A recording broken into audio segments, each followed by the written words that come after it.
নমস্কার বন্ধুরা, বাঙালির মাছে ভাতে ছাড়া একেবারেই কিন্তু চলে না। তাই আমি আজ আপনাদের সাথে মাছ দিয়ে একটি ভীষণ সুন্দরী রেসিপি শেয়ার করছি। আজকে আমি একদম ফ্রেশ টাটকা বাটা মাছ দিয়ে আর ঝিঙে দিয়ে বানিয়ে দেখাবো ভীষণ সুন্দর একটি রেসিপি। তো ঝিঙেগুলো আমি একটু লম্বা লম্বা করে কেটেছি, আর ঝিঙেটা ভীষণই নরম ছিল, আর একদম ছোট্ট ছোট্ট খুব সুন্দর নরম নরম ঝিঙে। তাই আমি এইভাবে একটু বড় বড় করে কেটেছি। আর এখানে নিয়েছি 3 পিস বাটা মাছ, আর বাটা মাছটাও খুব সুন্দর ফ্রেশ একদম। বাটা মাছটাকেও বেশ সুন্দরভাবে বেছে কেটে ধুয়ে রেডি করে নিয়েছি, আর নুনও মাখিয়ে নিয়েছি। আর নিয়েছি একটা টমেটো। খুব ভালো করে এগুলোকে রেডি করে নিয়ে তারপর চলে আসবো রান্নাতে। চলে এলাম রান্নায়। গ্যাসটা অন করে একটা বসিয়ে দিয়েছি প্যান, আর প্যানের মধ্যে দিয়ে দেব তেল। তেলটা কিন্তু খুব ভালো করে একটু গরম করে নিতে হবে, তাহলে মাছগুলো ভেজে নিতে সুবিধে হবে। তো আজকের এই রেসিপির ক্ষেত্রে আমি কিন্তু আলু ব্যবহার করব না। আপনারা যদি চান তাহলে এখানে একটা আলুও ব্যবহার করতে পারেন।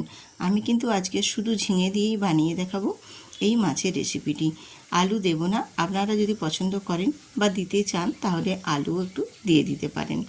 আমি রূপা, ব্লগস উইথ রূপা চ্যানেলে আপনাদের সবাইকে স্বাগত জানিয়ে আজকে একটি সুন্দর গরম গরম ভাতের সাথে খাওয়ার মতো মাছের রেসিপি আপনাদের সাথে শেয়ার করছি। এই বাটা মাছের রেসিপিটি কিন্তু অত্যন্ত সুন্দর হয়, গরম গরম ভাতের সাথে ভীষণই ভালো লাগে। আর ঝিঙে দিয়ে বানালে এর টেস্টটা কিন্তু আরোই সুন্দর হয়। যারা ঝিঙে পছন্দ করে না তারা এইভাবে একবার বানিয়ে দেখবেন। নরম নরম ঝিঙে দিয়ে বেশ সুন্দরভাবে এই বাটা মাছের রেসিপিটি ভীষণই সুস্বাদু হয় খেতে। একেবারে ঝোল হবে না, আর একেবারে শুকনো শুকনো ড্রাইও হবে না, একটু গায়ে গায়ে রসা রেখে আজকের এই মাছের রেসিপিটি আমি আপনাদের সাথে শেয়ার করে নেব। পুরো রেসিপিটি দেখুন, আশা করছি ভালো লাগবে। আর যদি ভালো লেগে থাকে অবশ্যই কিন্তু বন্ধুদের সাথে শেয়ার করে ভিডিওটিতে একটি লাইক দিয়ে সুন্দর করে একটি কমেন্ট করে দেবেন। আর নতুন নতুন বন্ধুরা চ্যানেলটিতে সাবস্ক্রাইব করে বেল আইকনটি প্রেস করে দেবেন।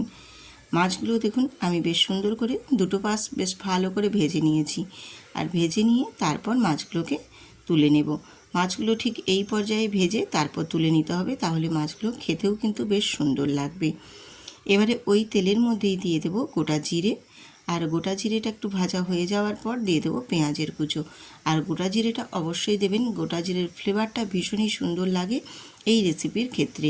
তো আপনারা যদি গোটা জিরের পরিবর্তে এখানে কালো জিরেও ব্যবহার করে থাকেন সেক্ষেত্রেও কিন্তু কোনো স্বাদের বদল হবে না, খেতে ভীষণই ভালো লাগবে। দিয়ে এখানে আমি চেরা কাঁচা লঙ্কা দিয়ে দিয়েছি কয়েকটা, দিয়ে খুব ভালো করে একটু পেঁয়াজটা ভেজে নেব ব্রাউন কালার করে। পেঁয়াজটা ভাজা হয়ে আসলে ওর মধ্যে এবার অ্যাড করে দেব হলুদের গুঁড়ো আর কাশ্মীরি লঙ্কার গুঁড়ো। আর আপনারা যদি চান এখানে গুঁড়ো লঙ্কার গুঁড়ো ঝালের সেটাও ব্যবহার করতে পারেন। তো আমি ঝালের জন্য যেহেতু এখানে কাঁচা লঙ্কা দিয়েছি সেক্ষেত্রে আর আমি লঙ্কার গুঁড়োটা ব্যবহার করছি না। দিয়ে খুব ভালো করে একটু পেঁয়াজের সাথে কষিয়ে নেওয়ার পর আমি এখানে ঝিঙেগুলো দিয়ে দেবো। আর ঝিঙেটা এতটাই নরম আর এত সুন্দর, এই রকম কচি কচি ঝিঙে দিয়ে এই মাছের রেসিপিটি বানিয়ে দেখবেন বন্ধুরা একবার, ভীষণ ভালো লাগে। ঝিঙেগুলো দিয়ে আমি এখানে স্বাদ মতো নুন দিয়ে দিয়েছি, তাহলে ঝিঙের থেকে জল ছাড়বে আর ঝিঙেগুলো খুব তাড়াতাড়ি কিন্তু নরম হয়ে যাবে।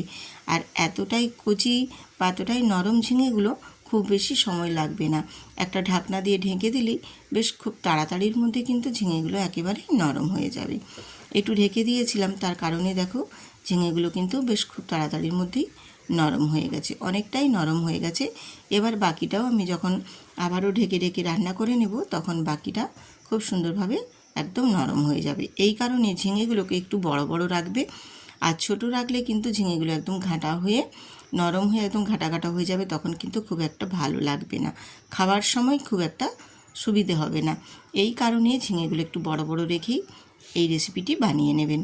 দিয়ে একটু টমেটো দিয়ে দিয়েছি, টমেটোটা দিয়েও একটু নাড়াচাড়া করে নিয়ে এখানে আমি মশলা হিসেবে ব্যবহার করেছি শুধু 1 চামচ সর্ষে, আর সেই 1 চামচ সর্ষেই বাটা এখানে দিয়ে দিলাম। আর দিয়ে দেব অল্প একটু কয়েক দানা চিনি। যেহেতু এটা আমি শুধু ঝিঙে দিয়ে বানিয়ে নিয়েছি সেক্ষেত্রে একটু কয়েক দানা চিনি দিয়ে দেবেন, তাহলে স্বাদটা কিন্তু বেশ সুন্দর আসবে, খেতে ভীষণ ভালো লাগবে। দিয়ে একটু মশলার সাথে ঝিঙেটাকেও একটু কষিয়ে নেব। তো কষানোটা অবশ্যই কিন্তু একটু শুকনো শুকনো করে কষিয়ে নেবেন, বেশ তেল ছেড়ে আসবে সেই পর্যায় পর্যন্ত। এইরকমভাবে একটু কষিয়ে কষিয়ে রান্না করে নিলে এর স্বাদটা কিন্তু বেশ সুন্দর আসে। দিয়ে শুকনো শুকনো করে কষিয়ে নেওয়ার পর তারপর জল দিয়ে মাছগুলো দিয়ে কিছুক্ষণ ফুটিয়ে নেব, যাতে মাছগুলো বেশ সুন্দর করে নরম হয়ে যাবে আর মাছের স্বাদটাও এই রেসিপির ক্ষেত্রে ভীষণ সুন্দরভাবে একদম বজায় হয়ে যাবে।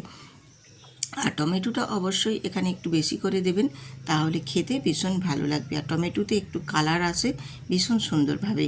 মশলাটা দেখো সুন্দর করে কষানো হয়ে গেছে। এবারে মাছগুলো দিয়ে আমি জল দিয়ে একটু অপেক্ষা করে ঢেকে রান্নাটা করে নেব। এই রকমভাবে আপনারাও একবার বানিয়ে দেখবেন, খেতে কিন্তু ভীষণ ভালো লাগে। আর আমাদের বাঙালির একটু মাছ ভাত হলেই যেন খুবই প্রিয়। মাছ ভাতে হলেই বাঙালির বেশ একটা সুন্দর গরম ভাতের খাবার একটা তৃপ্তিটাই আলাদা হয়। এই কারণেই মাছ ভাত না হলে কিন্তু বাঙালির ঠিক জমে ওঠে না। মাছগুলো আমি দিয়ে দিয়েছি আর দিয়ে একটু ঢাকনা দিয়ে ঢেকে তারপর ফুটিয়ে নেব। জলের গ্রেভিটা যেটা দিয়েছি আমি সেটা একটু কমে যাওয়া পর্যন্ত অপেক্ষা করে নেব। আর তার আগে দিয়ে দেব আমি একদম ফ্রেশ ধনেপাতা কুচি দিয়ে এবারে একটু ঢেকে কিছুক্ষণ রান্না করে নেব। এইভাবে বন্ধুরা একবার হলেও বানিয়ে দেখবেন, খেতে ভীষণ ভালো লাগে আর খুবই সুস্বাদুও হয়। বাটা মাছ এমনিতেই একটা ভীষণ সুন্দর স্বাদ হয় বাটা মাছে, যেহেতু এটা একেবারে পুকুরের বাটা মাছ, সেক্ষেত্রে এর স্বাদ কিন্তু ভীষণ সুন্দর হবে। আর ছোটো মাছের স্বাদ কিন্তু খুবই ভালো হয়, খেতেও ভীষণ ভালো লাগে। যারা ছোটো মাছ বেশি পছন্দ করেন তাদের পক্ষে আজকের এই রেসিপিটি ভীষণই সুস্বাদু হতে চলেছে। আপনারা নিশ্চয়ই দেখেই বুঝতে পারছেন কতটা সুন্দরভাবে আজকের এই মাছের রেসিপিটি আমি বানিয়ে আপনাদের সাথে শেয়ার করেছি। তো এই রকমভাবে বানিয়ে নেবেন, খুবই কম সময়ের মধ্যে একেবারে কম উপকরণ দিয়ে বাড়িতে থাকা সমস্ত কিছু দিয়েই কিন্তু বানিয়ে নিতে পারবেন এই রকম সুস্বাদু মাছ। আমি এখানে 2 পিস মাছ দিয়েছি আর 1 পিস ভাজা রেখেছি আমার ছোটো মেয়ের জন্য। বাকি 2টো মাছ দিয়ে আজকের এই রেসিপিটি আমি বানিয়ে নিয়েছি।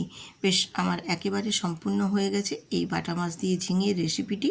আমি গ্যাসটা অফ করে তারপর নামিয়ে নিয়ে আপনাদের সাথে শেয়ার করে দেখিয়ে দিচ্ছি। দেখুন কতটা সুন্দর এবং কতটা লোভনীয় হয়েছে আজকের এই বাটা মাছ দিয়ে ঝিঙের রেসিপিটি। তাহলে বন্ধুরা একদিন বাড়িতে এইভাবে ট্রাই করে দেখুন, খেতে কিন্তু অসম্ভব লাগে ভালো। আর যদি ভালো লেগে থাকে অবশ্যই কিন্তু চ্যানেলটিতে সাবস্ক্রাইব করে বেল আইকনটি প্রেস করে দেবেন। নতুন নতুন বন্ধুদের অনুরোধ জানাচ্ছি। আর যেসব পুরনো বন্ধুরা আজকে আমার এই ভিডিওটি দেখছেন অবশ্যই কিন্তু কমেন্ট করে ভিডিওটিতে একটি লাইক দিয়ে পাশে থাকবেন প্রতিদিনের ন্যায়। আবারও দেখা হবে পরবর্তী আরেকটি নতুন রেসিপি নিয়ে। ততক্ষণ সবাই সুস্থ থাকুন, ভালো থাকুন। আজ এখানে শেষ করছি। টাটা।